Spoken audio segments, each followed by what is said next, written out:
Yeah, I'm heated up.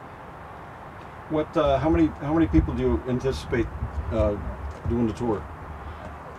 You'll probably have to get the exact figures from Liam, Madam, and the rest of the men, Jeff and all, but I think we're going to have a core group of around 9 starting, and it'll probably be some joining, some dropping on the way. I'm not real clear on that. They'll be staying. Huh. This is home. And we'll bivouac and probably have some people that put us up here and there. I took a corner a little fast. I guess this one over.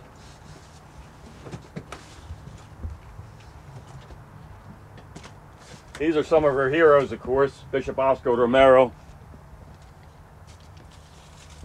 The 1,000 cranes to remind us of the nuclear holocaust in Japan. This is a favorite of mine. This was given to the bus from a gentleman down in St. Petersburg, Florida, an impeachment rally down there last November. Not a bad message. Pretty nice artwork. Well, you know, hanging out with a lot of the Vietnam guys who, you know, they're our mentors for IVAW. They're guiding us and showing us where to step. They're leading us through the minefield, basically. That's VVAW. VVAW, Veterans for Peace. You know, Soldier. Those guys, they still around? They're still around. They're within the other organizations. Yeah. But you know, I don't agree that we haven't learned any lessons from Vietnam. I think all the lessons have been learned by the administration, and they're using those against the American people. We know that we can send our country to war, basically abusing America's sense of patriotism, sense of courage, and sense of values to support a foreign invasion of another country.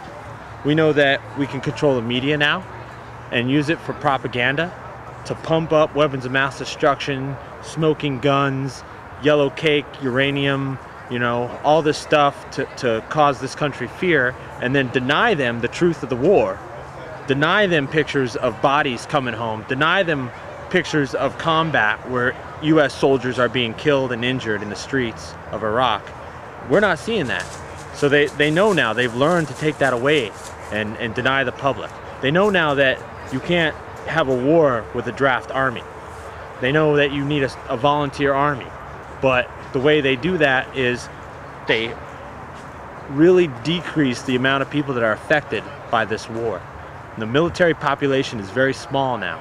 So not everybody's affected by it, just a small majority, and they send them there over and over and over again. In the Vietnam era, to go back on a second tour is volunteer. On some situations it wasn't, but for the majority it was a volunteer. You go back, you're volunteering to go back a second time or third time. Now, it's part of life as a soldier. You're going back 2, 3, 4 times. You know, as long as you're in the military, you're probably going to go to Iraq every other year, if not Afghanistan. And you know, that's an accepted reality. Plus, we've got stop loss, which holds soldiers into service further than what their original contract was, which is involuntary service. We have the individual ready reserve, which puts soldiers who have already served into a pool of people who can get called back to combat. So not only when these people think they're going to get out, they don't, and they get sucked back into the war machine and sent back over. So the administration has learned that we don't need a draft to keep this war ongoing. We just destroy the lives of the individual service members who had the bravery and decency to serve their country. And that's flat out wrong. And we have contractors now. There's almost as many DoD contractors working in Iraq as there are military soldiers. 125,000 contractors operating in Iraq. That doubles the fighting force there, and there's no accountability or oversight for the civilian contractors. So Blackwater's running around, killing people, making a name for themselves, but there's no uniform code of military justice to rule over them and make sure that they're abiding by even the minimal Geneva Conventions that the military is abiding by there.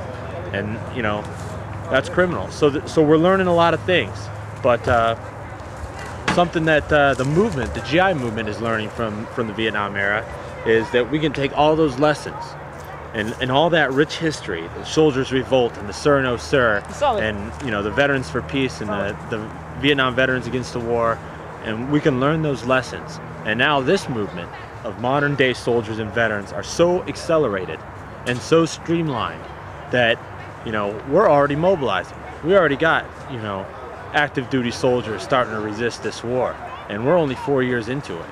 So I think you're going to see, even from the highest ranks, from the generals speaking out to the lowest level of soldier resisting, you're going to see a rapid turn of support from the military against this war.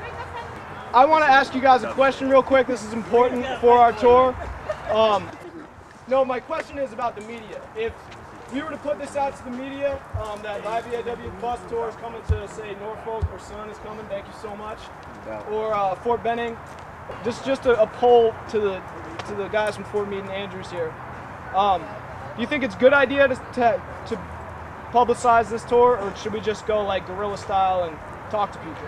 Like I was saying before, there's a lot of people that are, I guess you'd say, blind, that are active duty. If you say, hey, we're coming to Andrews, there's a lot of people say, hey, go away. You know what I mean? Because they're going to see you guys as protesters, saying that what all of us do, you know, you guys all been there.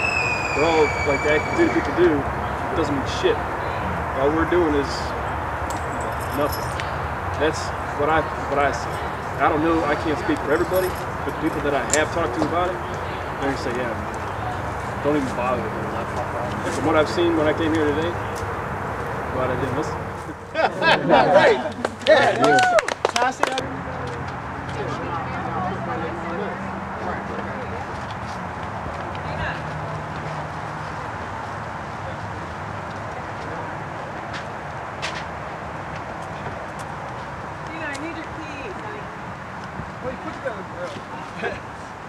That's the most I've seen someone from the Air Force run. Left. She flies by.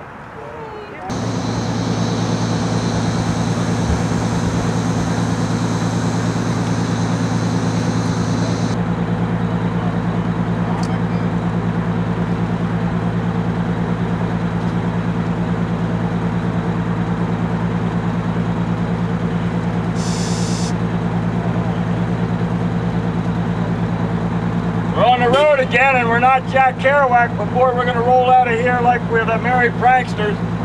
Here's the Kankakee and further! We're onward. Another great American bus journey. We love you, Kerouac. See ya.